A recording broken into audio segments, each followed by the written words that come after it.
Rome. The fourth beast is Rome. This is in this history it's pagan Rome, isn't it? But Rome is the seven temples that we were bucked up. Okay. Yes, but so what you've got in this history, remember, you've got 1, 2, 3, the little horn. So I'm bringing Daniel chapter 7 and imprinting it on this history here, taking it into the future where you see a similar pattern in verse 45, which is the same history of Revelation 17. Revelation 17 and verse 45 are the same history, they cover the same time frame, and you have this same scenario where you have two support systems holding up the little horn, as you did in Daniel 7. Why do you mention like the papacy being like 8 heads? You've got 6, 7,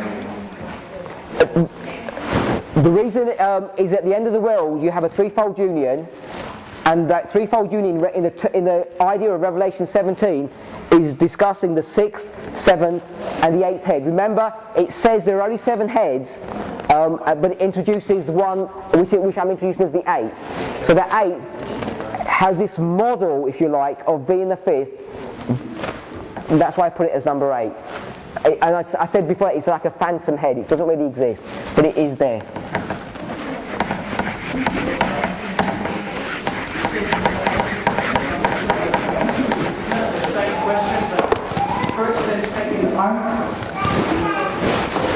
The first and second arm that helped the people Rome. What was that? That's in this history. Yeah, but the first was Rome helping the Pope through ascendancy, giving authority, seat, and all that. And the second arm you said was the second arm are the 7 nations of Europe that are left.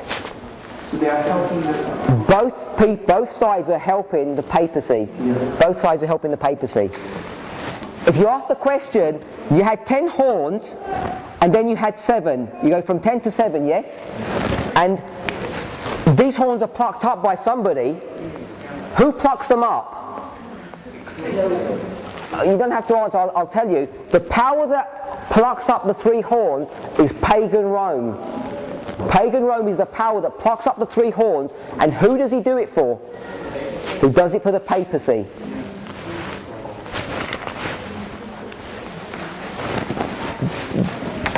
Okay, so these arms who stand up for papal Rome are the 7 horns and pagan Rome. And I'm going to use different language. I'm going to use Western Rome and Eastern Rome. Western Eastern Rome, because pagan Rome is now the Eastern Empire, the Byzantine Empire, and the 7 horns occupy the West. So it says, arms shall stand up for him, and then it says, the arms are going to pollute the sanctuary of strength. We've already dealt with that, but in 330 AD, we did Daniel chapter 8, Revelation 13, and now it comes in the very next verse. It says, the arms shall pollute the sanctuary of strength.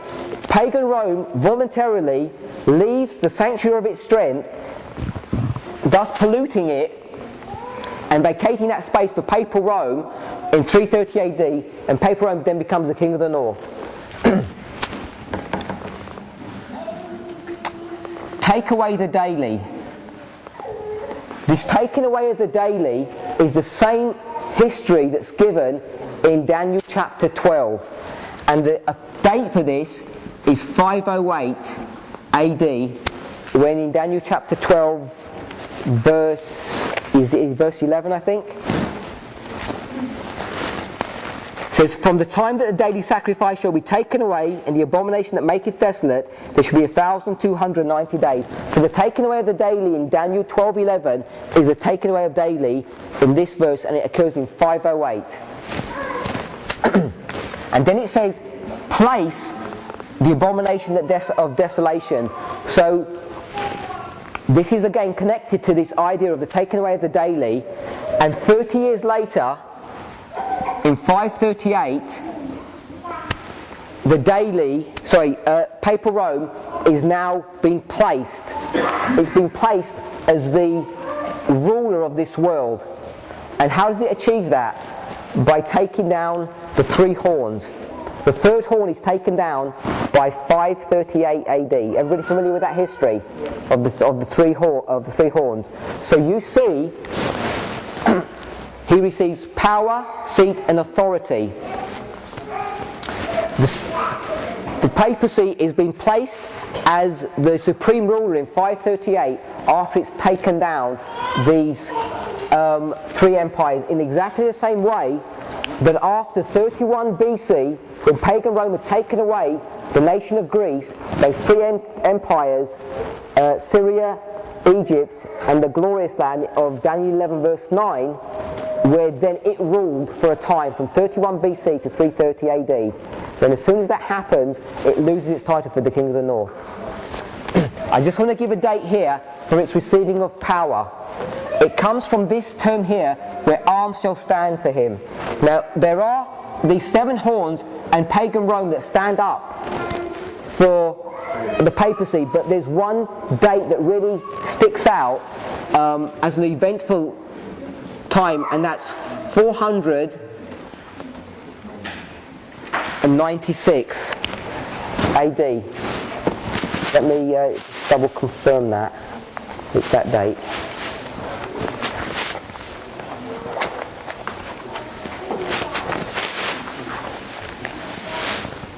Yep, 496.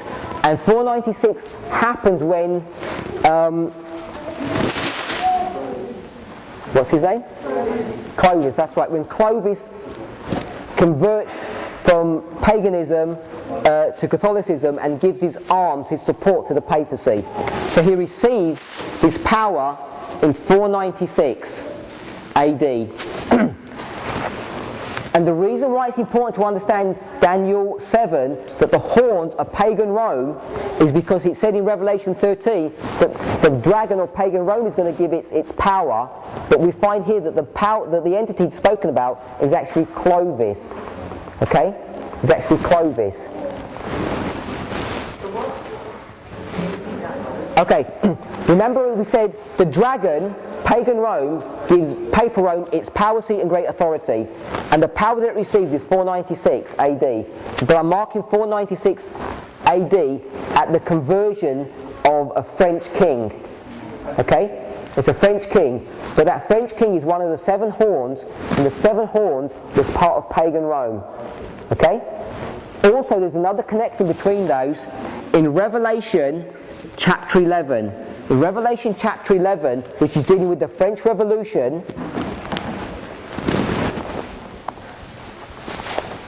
what happens at the French Revolution? We go to verse 13. I'm just going to quote here, you don't need to turn to it. It says, verse 13, "And the same hour was there a great earthquake, and the 10th part of the city fell." Revelation 11 verse 13 says the 10th part of the city falls. A 10th part of the city. Okay, there are only 2 cities mentioned in the Bible, Jerusalem and Babylon. So this 10th part of the city is a 10th of the city of Babylon. Okay, who is the city of Babylon? Babylon goes from literal Babylon, then it goes to pagan Rome, then on to Papal Rome. So when it says a 10th part of the city, it's talking about the 10th or one of those 10 horns of Daniel chapter 7. And we know that this history here is the history of France. So France is the 10th part of the city of Babylon, or it's the 10th part of Babylon in the history that it's talking about in this time period. So when we say here that this here is Clovis, and Clovis is one of the 7 horns, the 7 horns are actually part of Babylon because they're part of pagan Rome. So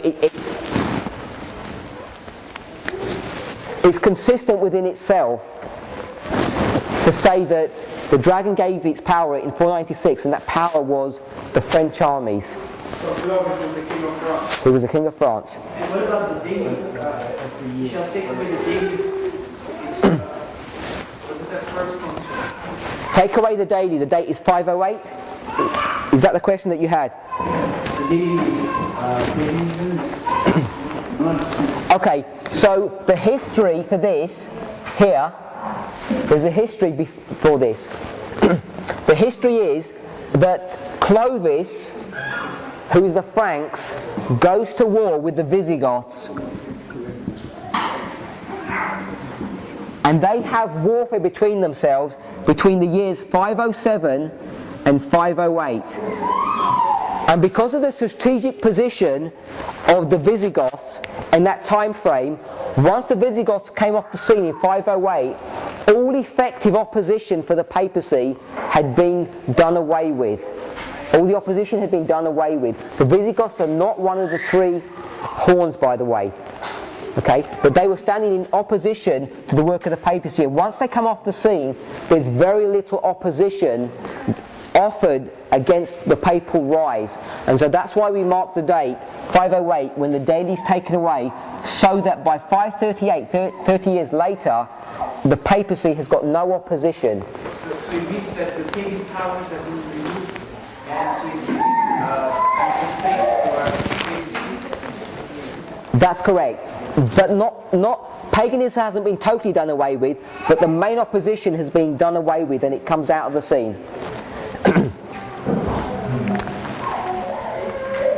So this talks about the transfer of power from pagan to papal Rome, and it happens in these three stages that we've just discussed here in the verse.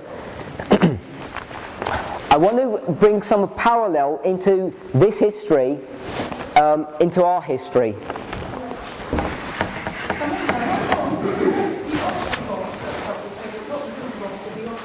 What's your question? The Ostrogoths what? You've got 508. Yes. It should be in Ostrogoths.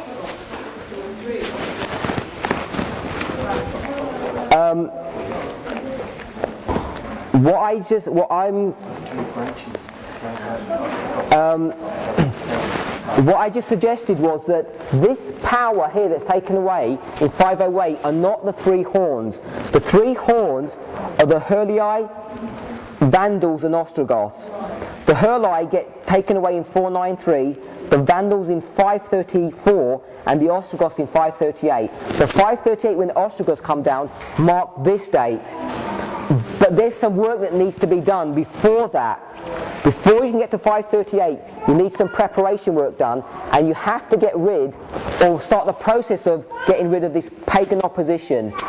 And that really happens in 508 when the Visigoths are taken down.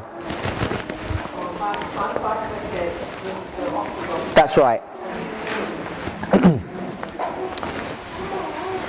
So let's make some application here. We had here they're going to pollute the sanctuary of strength, okay, and that occurred in 330 AD. Let me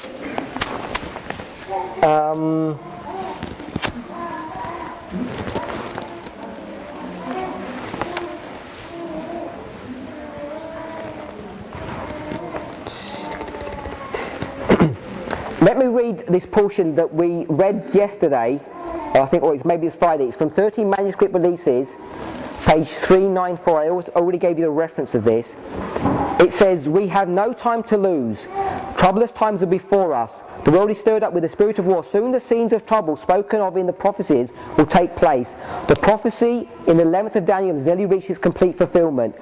Much of the history that has taken place in fulfillment of this prophecy will be repeated." Okay, so she's going to say there's a repeat of history that occurs.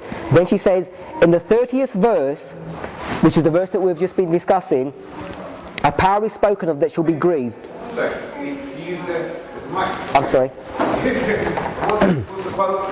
13 Manuscript Releases, 394. 13 MR 394.